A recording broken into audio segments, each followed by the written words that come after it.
Usapang pagre-revolve ng CPU tayo ngayon.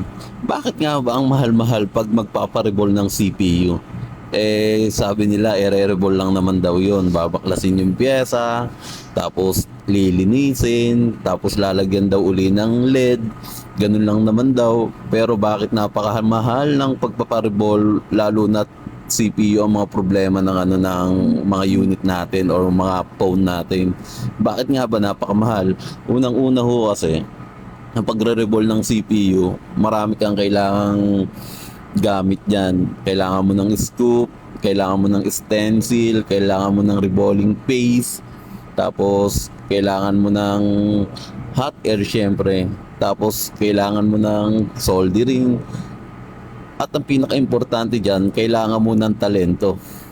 Yun ang pinaka-importante dyan. Kasi sa pagre-revolve po ng CPU, hindi lahat ng technician na nakikita nyo, may kakayahang mag-revolve ng CPU. Totoo yan, dahil yung pagre-revolve ng CPU, yan ang isa sa pinakamahirap na trabaho namin. Sa pagbabaklas pa lang ng IC, nako, aabutin ka ng siyam-siyam. Tapos lalo kung hindi ka marunong, baka pagbaklas mo ng IC, tanggal lahat ng paa, or masunog yung board, or masunog yung pinakang CPU. Kaya ho, mahal talaga magpa-revolve ng CPU. Kaya pag CPU ang problema ng mga phone nyo, asahan nyo, napakamahal ng pagpapagawa niyan kasi hindi ho basta-basta. Kumbaga, hindi lahat ng technician may kakayahan na mag-revolve ng CPU. Oo, totoo yun. Kasi sa pagre-revolve na yan, isa yan sa pinakamahirap na trabaho namin eh. Kasi unang-una, pagtatanggal mo pa lang ng CPU, maaring mamatay na yung unit.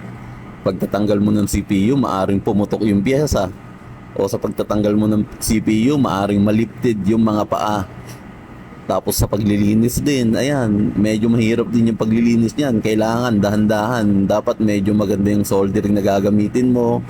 O dapat medyo magaan yung kamay mo dyan. Kasi once na magkalipted yung paa niyan, mahihirapan kang mag-jumper or mahihirapan kang magdugtong ng mga paa niyan, promise. Kaya yung pagre-revolve ng CPU, talagang may kamahalan dyan dahil yung trabahong gagawin dyan hindi basta-basta. Kumbaga, hindi lahat nga ng technician magagawa tong pagre-revolve ng CPU na to. Katulad nitong Samsung na to, after ko ma-revolve ang CPU, buhay naman. Pero ang problema, ganun pa rin. So namamatay pa rin yung Samsung na to. So ang pinupunto ko lang dito, at least buhay pa rin yung unit. Kumbaga nabalik ko yung unit sa customer is ganun pa rin. Kung anong dinala niya sa akin, nabalik ko siya ng ganun. Pero sinubukan kong i-revolve ang CPU, kaso wala eh. Ang kailangan palitan talaga eh. Pero at least okay pa rin yung unit ni ma'am. Kumbaga parang walang nangyari. Parang walang nangyari pero may ginawa ka. Yung ganun.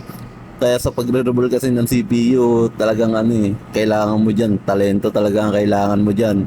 Talento, tapos yung kamay mo, kailangan medyo magaan. Kasi once na maliptid mo agad yung ibang paa, problema na yun. Tapos sa pagbubunot, kailangan matatansya mo talaga yung init o kaya yung pagkaangat ng CPU. Kasi pwedeng ma-deform yung CPU. Kung halimbawa puwersahan mo siyang inangat na hindi pa luto, pwedeng ma-deform yung CPU. So katulad nitong ginawa ko, kumbaga oras din ang ginugol ko dito, pero ang resulta parang walang nangyari. Pero at least buhay pa rin yung unit ni ma'am. Ang kailangan kasi talaga palitan ng pyesa. So kahit hindi ko nagawa, pero at least masaya pa rin ako kasi kumbaga nabalik ko rin yung unit niya. Kumbaga successful naman yung pagre-revolve mo ng CPU. Kaso nga lang may problema talaga yung CPU yung ni-revolve nyo. Yun lang, maraming salamat at maraming salamat sa lahat ng inyong mga suporta.